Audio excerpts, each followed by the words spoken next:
دنیا کی کسی چیز سے، کسی وجود سے، کسی ذات سے محبت کا ربط و رشتہ قائم ہو جائے تو اس کے امتحان بڑے کٹھن ہوتے ہیں اور منزل تک پہنچنے کے لیے رسوائیاں بھی گوارا کرنا پڑتی ہیں، کٹھن مقامات بھی گزرنے ہوتے ہیں، حالات کا جبر اور تلخیاں سہنا پڑتی ہیں، اور ہزار کاوشوں کے بعد ایک معمولی سی منزل نصیب ہوتی ہے۔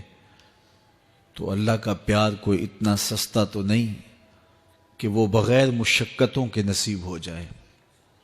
اس کے لیے کوئی رت جگہ نہ کاٹنا پڑے، کوئی مشقت نہ سہنی پڑے، کوئی ملامت گوارا نہ کرنی پڑے، کوئی دکھ نہ جھیلنا پڑے، حالات کے جبر کا مقابلہ نہ کرنا پڑے۔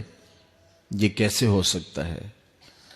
جب آپ ایک متعین مختصر منزل تک پہنچنے کے لیے ہزار جتن کرتے ہیں اور بہت کچھ کھو دینے کے بعد کسی کو پاتے ہیں، تو پھر اس ذات کو پانے کے لیے جو صرف کسی ایک فرد کا مقصود نہیں ہے، جو نبیوں کا بھی مقصود ہے، تو کیا اس تک پہنچنا پھر کوئی آسان کام ہوگا؟ بڑا کٹھن مرحلہ ہے۔ یہاں کھال بھی ادڑتی ہے، یہاں سولیوں پہ بھی جھولنا پڑتا ہے، یہاں فصیلے دار پہ سروں کا چراغاں بھی کرنا پڑتا ہے، یہاں بدن کی بوٹیاں لوہے کی کنگھیوں سے چھیدی جاتی ہیں، اونٹوں کے پاؤں سے باندھ کر کے الٹے سمت اونٹوں کو دھڑا کر کے بدن چیرے جاتے ہیں، یہاں زنجیروں سے کسا جاتا ہے حتیٰ کہ زنجیریں ہڈیوں تک جا پہنچتی ہیں۔ کون سا جبر نہیں جو اہل اللہ کو راہ حق میں سہنا نہ پڑا۔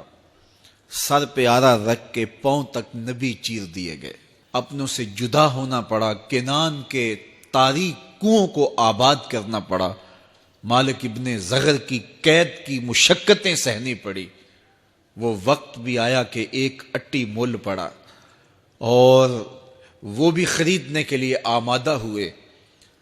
زمانہ دیکھتا ہے کہ اس راستے کے اندر کتنی مشکلات ہیں، کتنے دکھ ہیں اور کتنی اذیتیں ہیں۔ اس کا پانا، اس کا قرب کوئی معمولی تماشا نہیں ہے کہ چٹکی بجاتے ہوئے قرب الہی نصیب ہو جائے۔ یہ ایک بہت بڑی دولت ہے اور اس کو حاصل کرنے کے لیے لوگوں نے زندگیاں وار دیں، راہوں کی مٹی بن گئے اور حالات کے تھپیڑے سہتے سہتے منزل تک پہنچنے سے قبل ہی وہ اپنی جاں آفریں کے سپرد کر گئے۔ لیکن یہ احسان ہوا اس امت پر کہ شارٹ کٹ رستہ دے دیا گیا، مختصر راہ دے دی گئی۔ کہا کہ تم بھی اس کی تلاش میں نکلے ہو جس کی تلاش میں نکلنے والے قافلوں نے جنگل کی خاک چھانی تھی، صحراؤں میں ریت کا رزق بنے تھے، تم بھی اس کی تلاش میں نکلے ہو۔ تم جلا دیے جاؤ گے، تم مٹا دیے جاؤ گے، لیکن آؤ تمہیں ایک شجر سایہ دار بتائیں، تمہیں ایک ٹھنڈی چھاؤں بتائیں جس کے سائے میں بیٹھ کے انتظار کرو گے تو منزل تمہیں خود نصیب ہوگی۔ اور وہ کیا ہے؟